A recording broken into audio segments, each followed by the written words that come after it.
Bonjour à tous et bienvenue pour cette nouvelle vidéo.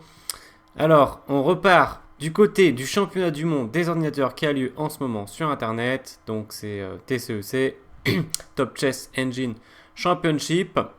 J'avais déjà publié une vidéo récemment sur ce thème avec des parties d'ordinateurs, des monstres. Des monstres qui calculent des millions de coups par seconde avec des classements Elo entre 2700 et 3300. Voilà. Et on va mettre en tête tout de suite de la première partie. Alors, pas tout à fait. Hop, voilà. Donc vous avez reconnu pour la musique le thème de Rocky. Je trouvais qu'il allait assez bien avec ces ordinateurs qui donnent des parties de folie furieuse. Alors, on avait vu l'autre fois des parties de Houdini et Rika, qui sont des modules assez connus. On va voir des modules moins connus aujourd'hui.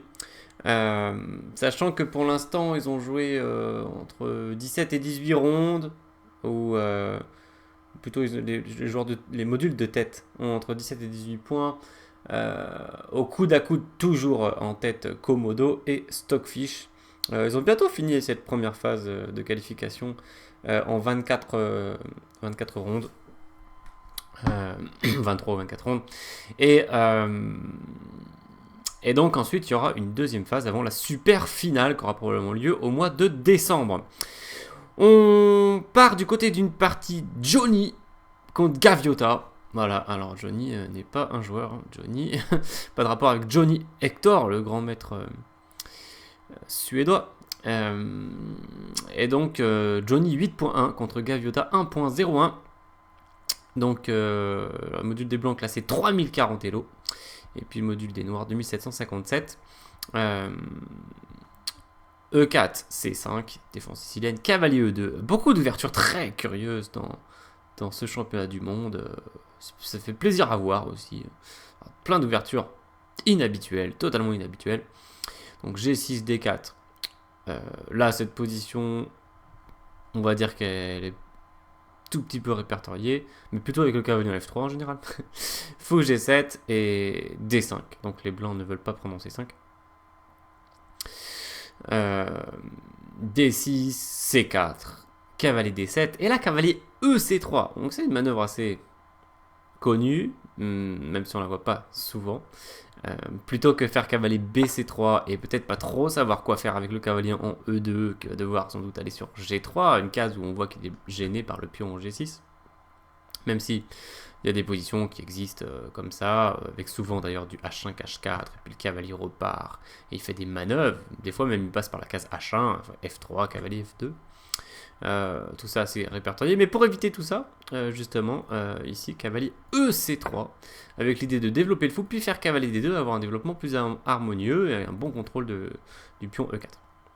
Il y a eu fou D4, alors là c'est cool de l'espace, joué par Gaviota ici. Peut-être déjà une nouveauté, je ne sais pas. Je croyais qu'ils avaient des arbres d'ouverture de 8 coups, mais peut-être que parfois le module peut décider de jouer un coup meilleur que celui qu'il a dans son arbre. À voir, mais bon, c'est vraiment rare. Et en fait, c'est assez amusant que ce fou il dit eh ben, puisqu'il n'y a pas ton cavalier en G1 pour venir m'attaquer, ben, je me mets en D4, une case centrale comme ça. C'est. Alors, on va pas regarder en détail cette partie. D'ailleurs, il y a au moins deux parties qu'on va pas regarder en détail. Je voulais juste vous montrer deux moments importants. Et puis, il y a une partie qu'on verra un peu plus en détail, celle du milieu. On va en faire trois. On va essayer d'en faire trois. Mais ça va. Mon objectif, c'est que ce soit pas trop long. Voilà. Donc, notamment, il y a des longues parties. Donc, on va pas passer beaucoup de temps sur chaque coup. Je voulais montrer juste ce début assez sympathique avec cavalier EC3 et fou D4. Quand même, c'est pas tous les jours qu'on voit ça. Dame C2. Cavalier G6, on va regarder rapidement la partie. Voilà, donc le fou qui quand même se fait attraper finalement sur la case D4, puisque s'il tente de repartir en E5, il y aurait F4, donc H6. Essaie de colmater les cases noires du coup. De manière assez amusante, les blancs vont pas prendre tout de suite en D4, mais ma foi ils sont pas si pressés que ça. Finalement ce fou va faire un aller-retour pour provoquer le coup F4. Bon, encore une conception assez profonde. Cavalier de H5. H3, H4, alors voilà, assez classique côté noir, d'amener ce pion à H4 pour prendre de l'espace, et puis gêner cette poussée G4 puisqu'il y aurait la prise en passant. Donc d'habitude on déconseille cette formation côté blanc. Bon, cavalier E prend D4, pion prend D4, fou D3, C5, roc, D7, cavalier prend D4. Donc les blancs ont gagné un pion, Et en plus, ils ont la paire de fous. Donc, ils ont pris le fou de case noire, qui est une pièce importante. Donc, ils ont mieux réussi l'ouverture ici, malgré ce pion en H4. Cavalier prend d'un prend. Bon, ils ont plus la paire de fous, mais ils ont un bon pion de plus. Ok, C5, dame E3. On va juste regarder tranquillement la partie. Voilà, E5, poussée très importante ici, au centre de la part du module qui tient les pièces blanches et qui va prendre l'espace. Il peut même envisager du E6. Il y a eu B6, fou B2, il développe ses pièces tranquillement. Il va chercher le pion H4. Les noirs ont abandonné le pion H4 pour essayer peut-être faire des contre-attaques sur la colonne H. Mais il n'y avait pas de jeu en vérité, il y a eu roi B7, cavalier F3, donc le module cavalier blanc il a juste encaissé. Et après F6, les noirs sont sentis obligés de faire quelque chose. F6, E6, fou E8, et alors ici, déjà les blancs ont pris beaucoup d'espace, énormément d'espace même, avec ces pions E6 et D5, E6 et D5 oui, qui ont avancé très profondément dans la position noire. Et ce fou qui gêne la communication entre les tours. Pour l'instant, on va retrouver ce thème tout à l'heure, tour AD1, tour H8, fou D4. Bon, le module des blancs qui prépare tranquillement ses poussées de pions, qui prend encore plus d'espace. Le roi qui vient en G3 de manière assez paradoxale, mais bon, il est très très bien protégé ici. Et comme le jeu est très fermé, de toute façon, c'est très dur pour les noirs d'amener des pièces près de ce roi. Roi G2, bon, il recule quand même en G2, mais je crois qu'il va revenir, voilà, en G3. Donc ça manœuvre, hein, donc on pourrait croire que la position est bloquée. Mais évidemment, les blancs ont tellement d'espace qu'ils ont l'avantage et ils poussent, voilà, encore sur le côté. Donc les noirs qui n'ont pas voulu prendre pour créer un... Ah oui, alors peut-être qu'il y avait plutôt des problèmes avec la tour en H7 avec des cavaliers prend suivi de dame prend tour, tour H6, H prend G. Les blancs qui sont très très bien après F5, fou 8. Regardez cette position, c'est fantastique. Les blancs ont la méga chaîne de pions, notamment très très avancée ici. Puis le fou qui peut plus ressortir à cause des pions. Et puis les blancs qui ont la colonne avec la tour. Donc ici, il va jouer un coup gagnant. Voilà, c'était la position que je voulais surtout vous montrer. Après cette introduction, ma foi, assez longue. Donc si vous voulez trouver un coup gagnant avec les blancs, je vous invite à mettre la pause. Je vais vous faire chercher quelques coups de module. Donc il y a plusieurs coups gagnants. La position blanche est écrasante. Il a choisi tour H7. Non, il n'a pas choisi tour H7, il aurait pu choisir tour H7. Tour H7, je pense que c'est un coup très normal qu'un grand maître aurait joué ici. Juste on met la tour sur la 7ème rangée et puis on voit plus tard ce qui se passe. Et par exemple, après dame D8, on peut jouer G5 pour percer. Après, puis on peut jouer F6. Après, puis on peut faire cavalier prend tranquillement. Et regardez la domination des pièces blanches, c'est vraiment frappant. Cavalier B7 par exemple. Cavalier prend. Dame prend tour H8. Mais en fait, c'est la menace ici. Cavalier prend suivi de tour H8, gagne la tour. C'est très très dur à contrer. En fait, c'est pas possible de contrer cette menace. Pour dire à quel point les blancs dominent la position. Donc il aurait pu jouer comme ça. Après, il encaisse la tour. Enfin, là, c'est même sur mat. Hein. Donc bon, d'accord, les noirs, on doit faire dame prend tour, fou prend tour. Tour prend, ils ont une position perdante. Dans la partie, il a choisi sacrifice de cavalier F6. Donc si vous avez joué ça, eh bien, vous avez joué aussi bien que l'ordinateur sur ce coup.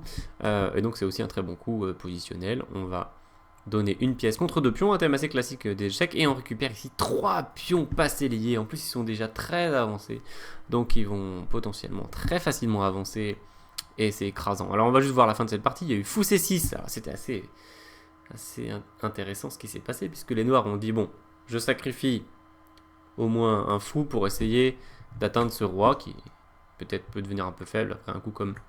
Si on prend D5 échec, essayer de faire une contre-attaque, quelque chose comme ça. Bon, il pouvait largement prendre le fou, mais Johnny a préféré jouer fou D4.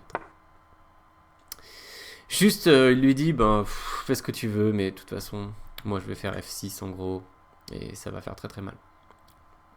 Tour G8 de la part des noirs, et finalement, le module a décidé de prendre ce fou. Il y a eu D5 échec. Alors là, il fallait qu'il fasse attention où il joue avec son roi, parce qu'il pouvait perdre. Hein. S'il jouait sur des mauvaises cases, il était perdant. Il n'y avait qu'une seule bonne case, il l'a trouvé, c'est roi F3. Cavalier E4, attention, la dame qui veut venir s'infiltrer en G3, donc tour G1. Cavalier G5 échec, roi E3, le roi se promène. Cavalier H3 attaque la tour. Et là, eh bien, il fallait faire encore attention, parce qu'il pouvait y avoir de la contre-attaque qui arrivait. Par exemple, si on bouge la tour tranquillement sur G2, pour continuer à défendre, parce que sinon on peut se dire que tour prend, ça peut faire mal. Eh bien la dame arrive, dame F4 échec, attention, on peut plus reculer sur E2 parce qu'on perdrait le fou, et alors on peut faire roi D3, mais après dame F3 échec, on est dans le pétrin. Donc si on recule le roi, on perd la tour. Et si on fait fou E3, cavalier F4 échec, fourchette, et on perd la tour. Donc ici, très très dur après cavalier H3 de prendre une décision avec les blancs. Et le module avait bien sûr tout prévu. Sa position était écrasante depuis tout à l'heure, il n'y a pas de problème. Mais il fallait prévoir un sacrifice de tour, puis on prend des 5. Et regardez, il obtient 5 pions passés liés. Les noirs ont fait dame F4 échec, roi D3, dame F3 échec, et roi D2. Cavalier prend G1, les noirs encaissent la tour. Et là, sympathique, donc c'est vrai que s'il fait fou prend, il peut subir, j'imagine, soit tour prend avec des attaques, ou même juste échec et pique le fou. Hein, ça pourrait être particulièrement pénible. Pardon. Et il a prévu dame D3 échec, échange les dames. C'est génial, il vient de donner une tour. Il échange les dames. Abandon des noirs. Donc sur dame prend, roi prend, disons tour prend, bon, on gagne comme on veut, disons E7, la tour doit revenir. Là on peut, si on veut, prendre le cavalier, ou bien peut-être on peut faire F6 menace F7, ou bien peut-être on peut faire D6 menace D7, c'est comme on veut. Hein. Voilà. À moins qu'on préfère jouer un coup comme fou G7, et il peut pas prendre sinon on fait une dame, et après on menace fou F8, et donc il doit faire peut-être tour là, puis ensuite on pousse les pions, et on pousse, et c'est la fin. Bon. Sinon sur dame E3 échec, roi A7 qui est plus normal, on échange les dames quand même. Cavalier prend F3 échec, c'est pas grave, roi E3, cavalier prend, roi prend, et voilà, magnifique, on se retrouve avec nos 5 pions passés liés, accompagnés par le roi. C'est la victoire finale dans cette partie pour les blancs. Ils sont récompensés des pions qu'ils ont avancés, alors de manière construite, hein, vous avez vu dans la partie. Et après roi B8, bon, on peut faire D6 par exemple, regardez ces pions là, c'est fantastique, on menace de mettre le 4ème pour faire un puissance 4. Tour G4 échec, roi E5, disons tour G1, E7 par exemple, sinon j'imagine que F6 ça peut être sympathique également pour faire cette belle formation. Voilà pour cette victoire de Johnny contre Gaviota. Alors je crois que j'avais déjà entendu parler des tables de Gaviota, je sais pas s'il y a un rapport, j'imagine qu'il y en a un. Et on va enchaîner tout de suite avec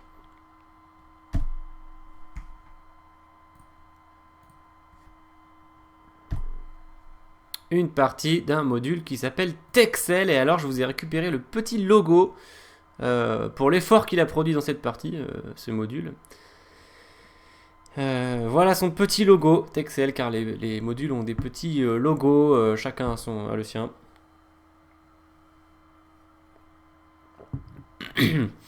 Et alors ici nous avons Texel 1.07 A35 de 1965 Hello contre Fisbo 1.91 de 1899, donc une partie qui s'annonce serrée. Et alors là on va pas rentrer dans les détails, mais alors pas du tout.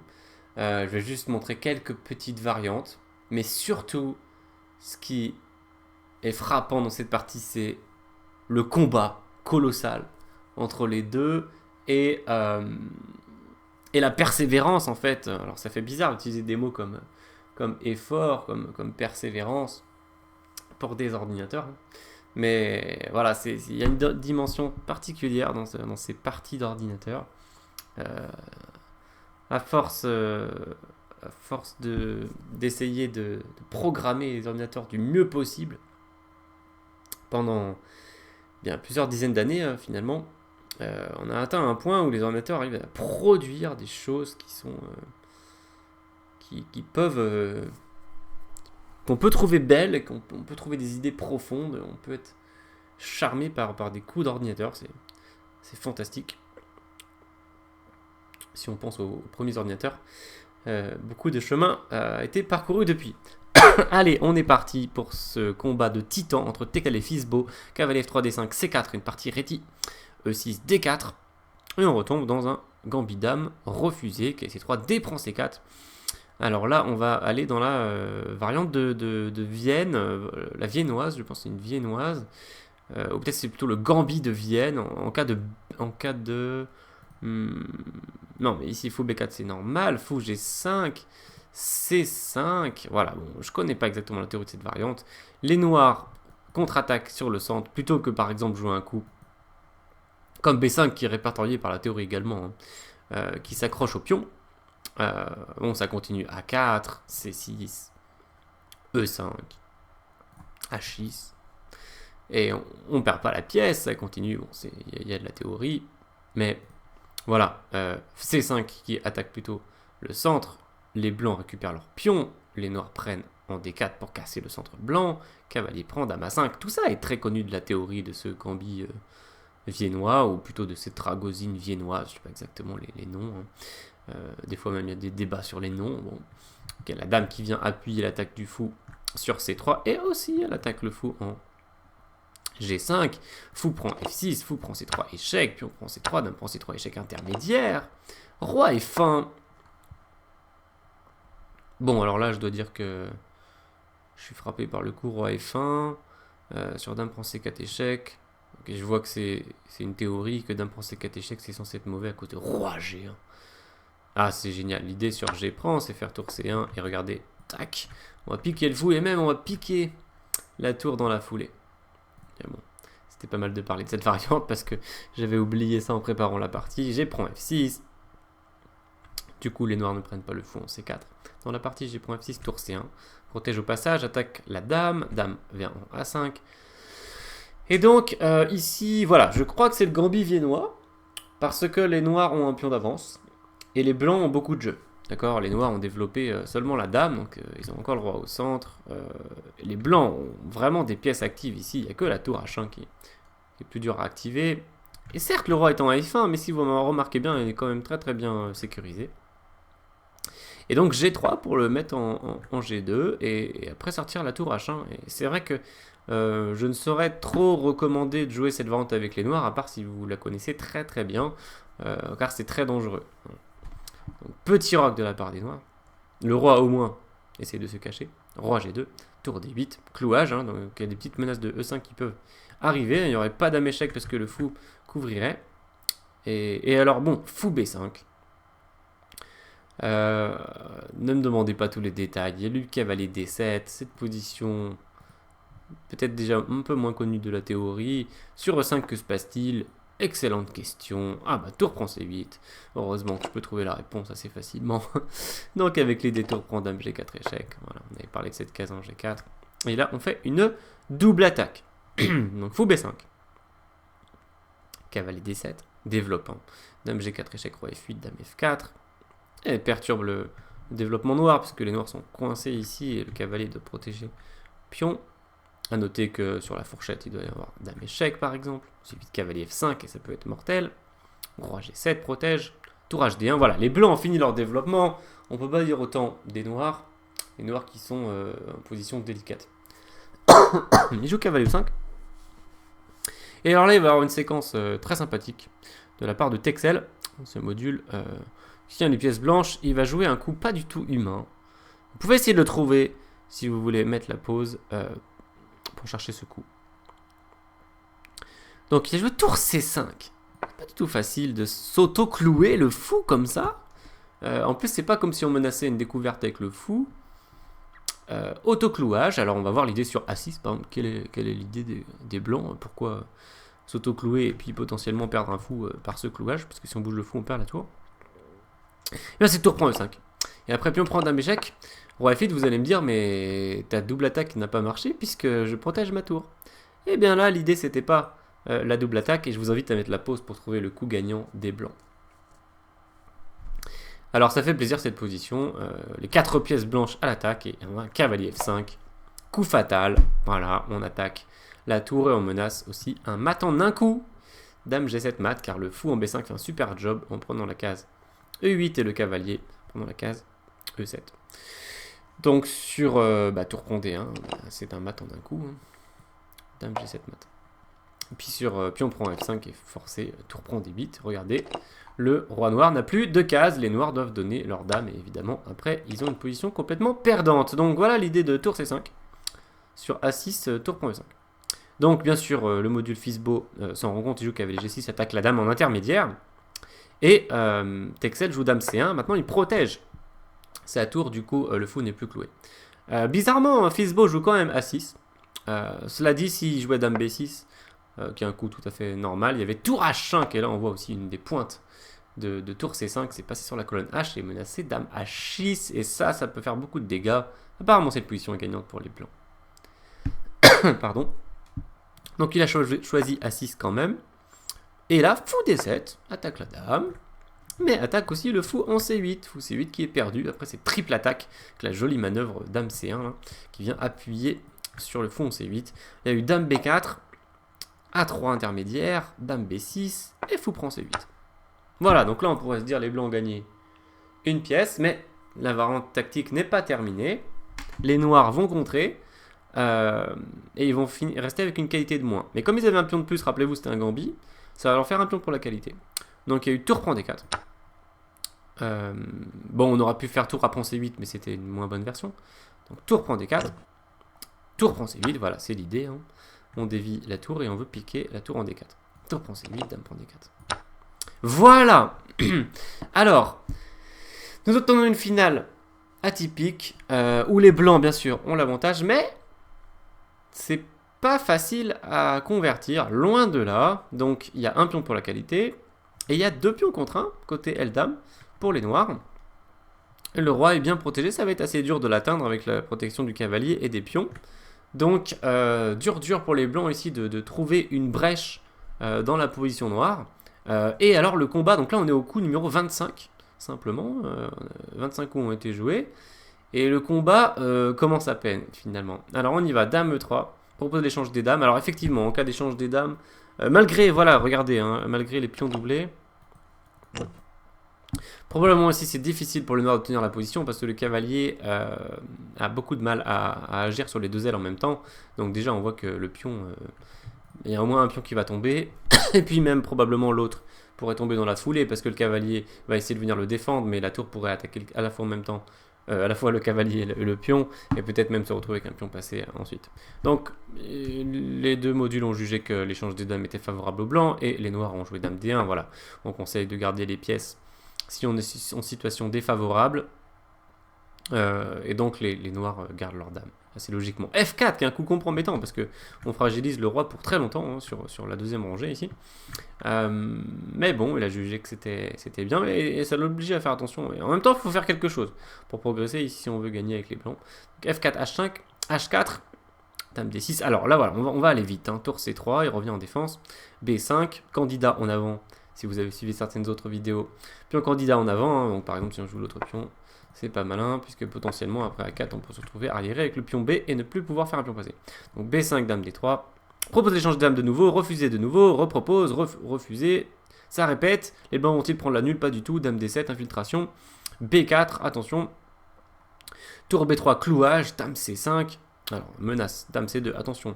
Gagne une tour ou peut-être tout simplement un échec perpétuel. Donc la dame revient en défense. A5, prise. Les noirs ont un pion passé. Évidemment, il est bien stoppé.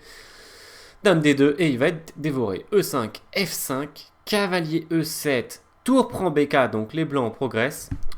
Ils se sont débarrassés des pions de l'aile dame. D'un autre côté, les noirs sont assez contents aussi, puisqu'après cavalier G8, ils espèrent pouvoir tenir cette position. Exercice pour vous. Qu'est-ce que vous faites si vous avez les blancs? C'est un moment très important ici. Je vous invite à mettre la pause.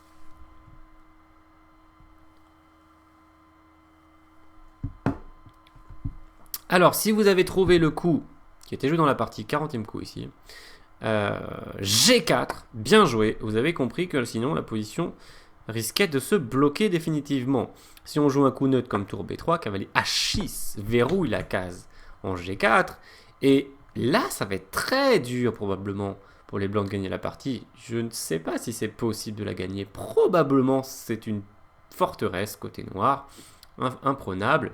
J'imagine qu'on peut faire toujours cavalier G4 en cas de dame E2. Le problème, c'est que par exemple, on a envie de faire tour B8, dame D8 pour attaquer, mais on va abandonner notre roi par la même occasion. Donc on va subir un échec et sans doute toute une série d'échecs.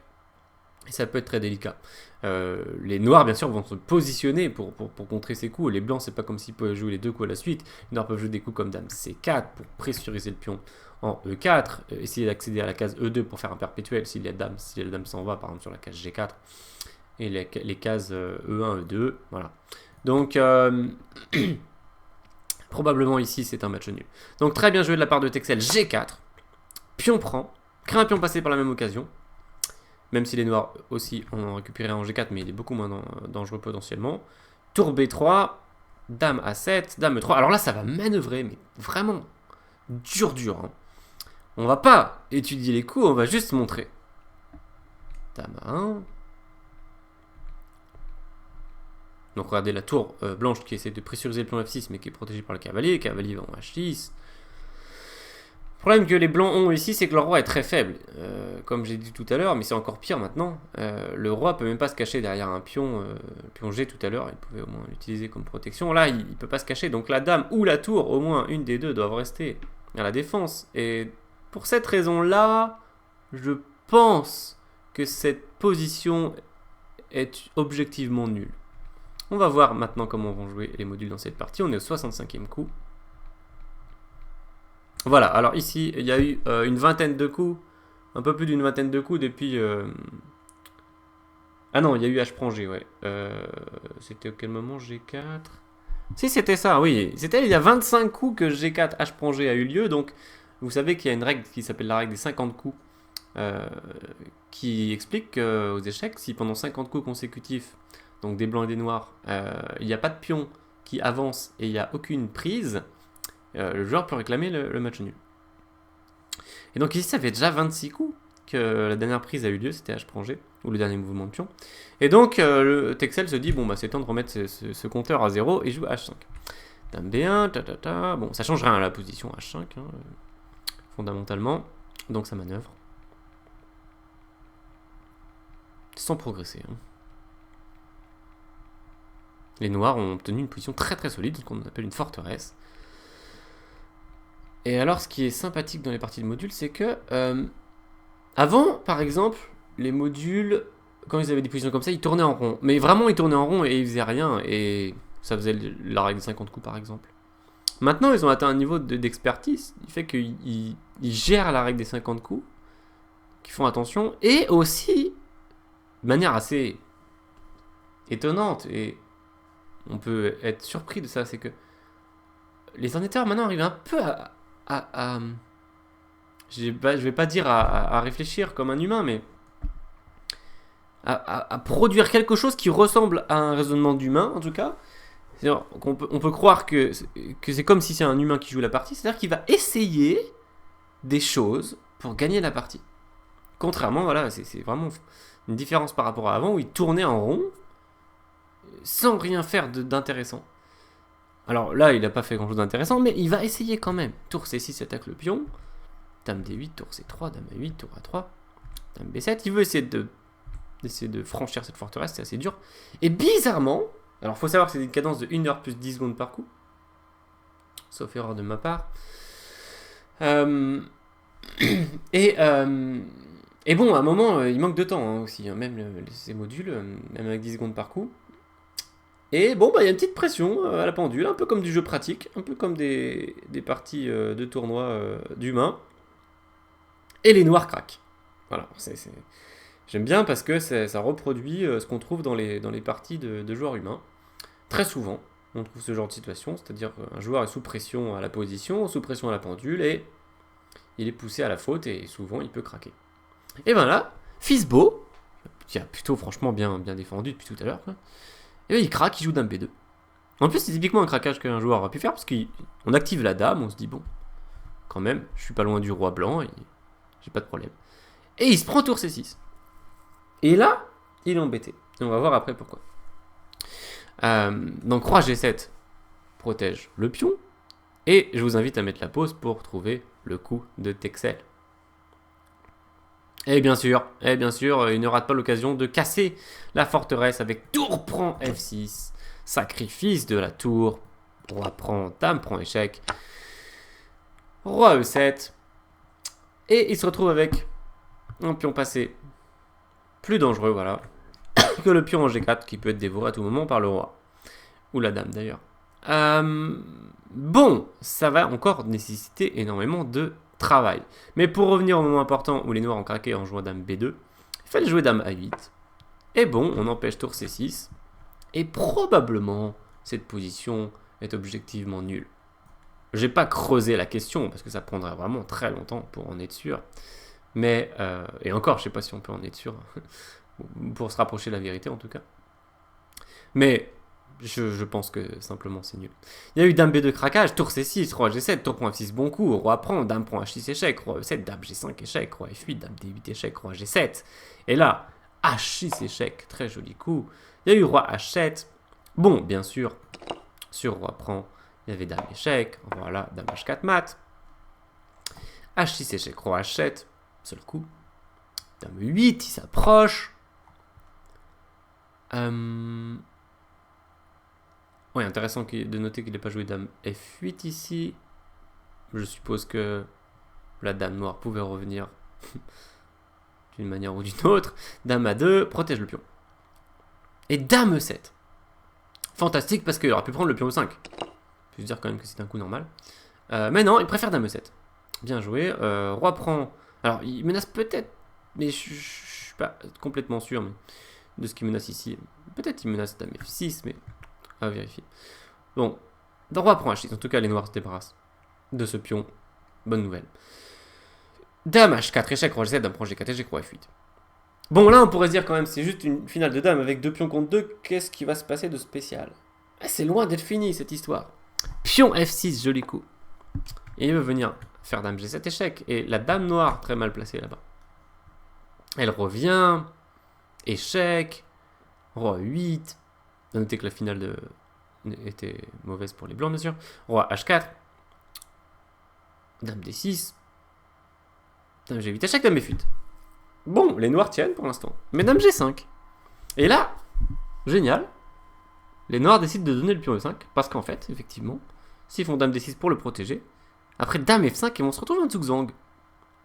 La Dame doit tenir le pion, elle n'a pas grand chose à faire. Elle aura pas beaucoup de coups non plus. Attention, on menace parfois des Dames C8 mat. Faut faire très, très attention à ce qu'on fait. Donc, Roi D8. Roi H5, tranquille. Et le plan des blancs, c'est venir prendre le pion F. Bizarrement, les noirs n'ont pas grand chose à faire contre ça. Ils vont perdre soit le pion F, soit le pion E. Et ça va être trop dur. Dame D4, Roi H6, Dame G1, Dame G5. Prépare un passage pour le roi, tranquillement. En cas d'échange des dames, bien sûr, c'est gagnant pour les blancs. Dame H1 échec, Roi G7. Dame prend E4, Roi prend F7. Les noirs ont pris le pion E4, mais le pion F7 avait plus de valeur. Et maintenant, avec ce pion à 2 cases de dame, c'est une position gagnante. Roi D7. Dame prend E5. Et donc, c'est cette finale à 2 pions contre 1. Finale qui contient 7 pièces, et donc on peut avoir la réponse sur savoir si ça gagne ou pas via les tables, non pas de Nalimov pour le coup, je crois que c'est les tables de Lomonosov. Voilà, donc, il y a une application par exemple qui existe, table de Lomonosov, table de 7 pièces, et donc vous pouvez demander à cette application si la position est gagnante ou nulle. Et donc il vous répond sur un jeu parfait, des deux joueurs. Donc Dame D6, Dame B5 échec, Roi D8, E5. Petit coup sympathique des noirs, Dame C6. Allez, prends ma dame. Bien sûr, si on prend la dame, c'est un pat. Ressources défensives importantes dans les finales de dame, le pat. Dame D3 échec, et les tables de finale ont montré que les blancs en fait avaient joué tous les coups parfaits. Alors peut-être qu'ils utilisent les tables de finale, d'ailleurs. Texel, c'est tout à fait plausible. Je vous montre juste la fin de la partie de ce combat titanesque. Le roi s'approche. Il faut juste faire attention au thème de patte, mais voilà. Et finalement, Dame D5, le coup gagnant. Il y a eu échange des dames. Donc sur Dame C3, eh bien en fait, le truc c'est qu'il y avait Dame A8 échec. Voilà, on peut échanger les dames et pousser et faire une dame. Donc après Dame D5, eh bien, malheureusement, comme on menace mat en A8, il n'y a pas beaucoup de coups pour les noirs. On menace aussi la dame, donc forcément, ça limite les options. À noter que sur échec, j'ai pas mis cette variante, mais je suppose que c'est contre échec. Voilà, et on va mater. Enfin, j'imagine qu'on va mater. Sur roi là, bon, on mate comme ça, grâce au magnifique pion F6, qui fait un super job. Et sur roi là, échec. Alors, au pire, on prend le pion F sur F7 et on a une finale gagnante. Peut-être qu'il y a une autre solution plus simple, mais déjà celle-ci. Bon, Dame D5, Dame prend D5, échec. Roi prend D5, abandon. Exercice final pour vous dans cette partie. Calculez, après le roi D7 bien sûr, comment les blancs gagnent. Et faites attention, je veux que votre variante soit très précise à la fois au niveau des coups des blancs et des coups des noirs et que vous résolviez cette position tout simplement en vous montrant très précis sur la solution complète. Vous allez mettre la pause pour le faire. Donc, un classique, alors il y a plusieurs choses à faire, il faut faire attention. Bon, c'est pas très compliqué, mais il faut calculer correctement et se méfier. Donc, E6 échec, c'est le coup, la façon de progresser. Puis on prend roi E5, un classique, c'est-à-dire qu'on va gagner le pion E5, le pion E6, puisque le roi doit quitter la protection de manière forcée. Mais alors, il va quitter en s'assurant de reprendre l'opposition. Par exemple, si je joue roi E8, bon, là, il perd. Après, roi prend, roi F8, pouce. On fait ça, on fait une dame, on gagne. Mais ici, s'il est malin, et c'est ça que vous deviez calculer, il joue roi D8. Et si on joue roi prend, il fait roi E8. Il prend l'opposition et c'est nul. On pousse, il se met devant, on fait un pat. Pas mieux. Donc, après roi D8, qu'il fallait déjà avoir trouvé, il fallait trouver non seulement la défense des noirs, mais aussi, bien sûr, comment les blancs gagnent quand même. Et donc, c'était roi D6 opposition. Magnifique. Opposition ici, menace F7. Hein. Donc, les noirs sont obligés de faire roi E8. Et après, roi prend, roi F8, F7, on retourne dans la situation de tout à l'heure. Et les blancs gagnent. Voilà pour ce combat de 139 coups entre Texel et Fisbo, qui a été joué au mois d'octobre. Donc vous voyez un peu à quoi ça ressemble les combats d'ordinateur. Donc on avait ce gambit viennois avec ce coup de tour C5. Ensuite on avait cette finale... avec tour contre cavalier, mais qui ressemblait à une forteresse qui était probablement une forteresse. Bon, déjà, il s'est assuré que ça ne soit pas complètement une en faisant G4, il s'est donné des chances. Mais après H.G, probablement, c'était encore une forteresse. Mais par le jeu pratique, finalement, les noirs ont craqué au 102e coup, en jouant Dame B2. Et après tour C6, eh bien, sauf erreur de ma part, la position blanche est gagnante après ce thème de tour roi F6. Qu'il ne pouvait pas éviter ici, hein, malheureusement. Enfin, vous allez me dire, hein, je ne sais pas exactement ce qui se passe sur cavalier G8. J'ai pas mis cette variante dans la dans la partie. Alors, du coup, je vais devoir lancer le module en espérant qu'il donne la réponse pour être complet. Stockfish qui dit que peut-être H6. Et il n'est pas si sûr de ce qui se passe exactement. Bon, ben voilà, encore une autre variante qu'il fallait calculer. Après, Dame B4. À vérifier si les blancs gagnent. Normalement, oui. Sinon, les noirs auraient plutôt préféré cette variante, même si j'imagine qu'ils étaient en manque de temps. Mais voilà, c'est juste un autre exemple pour vous montrer la complexité de ces parties. Et puis ensuite, il y a eu toute une phase de conversion de la finale de dames. Bon, et bien voilà pour cette vidéo. Je voulais vous montrer une autre partie, mais franchement, ça sera trop long. Donc on va la garder en réserve pour plus tard. Donc guettez les prochaines publications dans les semaines à venir sur la chaîne. Je termine cette vidéo avec un spécial coup de chapeau à Amaury. Amaury qui est un habitué de la chaîne, qui utilise le pseudo Tarol, qui a joué plusieurs simultanés dans mes lives et qui a joué le tournoi du Cap d'Agde comme des centaines d'autres joueurs. Mais il a réussi à finir deuxième du tournoi de l'avenir. Donc bien joué Amaury, bravo à toi, très belle performance, deuxième du tournoi de l'avenir, en plus avec un classement, peut-être il était la tête de série numéro 150, je ne sais pas, j'ai pas vérifié exactement, ou 100, enfin voilà. Donc deuxième du tournoi, félicitations à toi, tu es apparemment sur une très bonne voie de progression. Voilà, n'hésitez pas à vous abonner à la chaîne si vous voulez être notifié par mail des prochaines publications vidéo. N'hésitez pas à laisser un petit commentaire, à laisser un petit like. Et pourquoi pas soutenir la chaîne avec le lien du Tipeee qui est dans la description. J'en profite de nouveau pour remercier les tipeurs. Et je vous dis à très bientôt pour de nouvelles aventures. Ciao, ciao.